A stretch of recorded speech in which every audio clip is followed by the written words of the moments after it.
I don't know about you guys, this could just be me.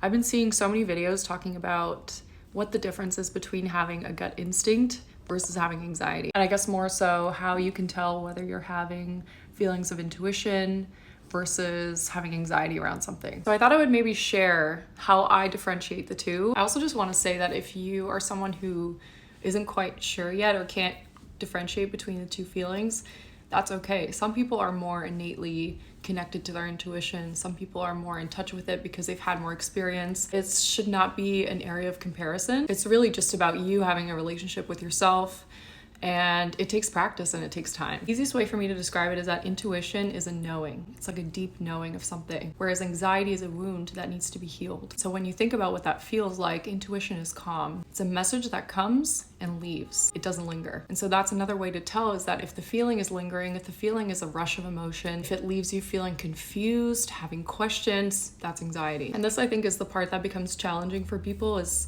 they may not even be aware of it, but sometimes when it's a message that you don't necessarily want to hear, you might try and justify it. I can think of a couple situations, like when you know you're not going to get a job, or when you know there's something wrong in your relationship, your mind can try and justify the message. You don't really want to do that, because that's what's going to end up making you the most confused. Now, if you want to learn how to deepen the connection to your intuition, there's a couple things you can do. The first one is spending more time alone and spending more time in quiet. When you spend more time reflecting or even meditating, meditation's great for this, you become so much more aware of your thoughts, your emotions, your bodily sensations. It sounds funny saying that out loud, but this is what helps you recognize patterns, and it's ultimately going to help you understand how your intuition communicates with you. Second thing is just getting to know your body better, like really listening to what it's telling you. In the same way that your body is unique to you, it's also going to have the unique signals to tell you what's going on. And so when someone's describing what an intuitive feeling is like for them, it might not be the same for you. And the last thing, and I could do a whole other video on this because honestly,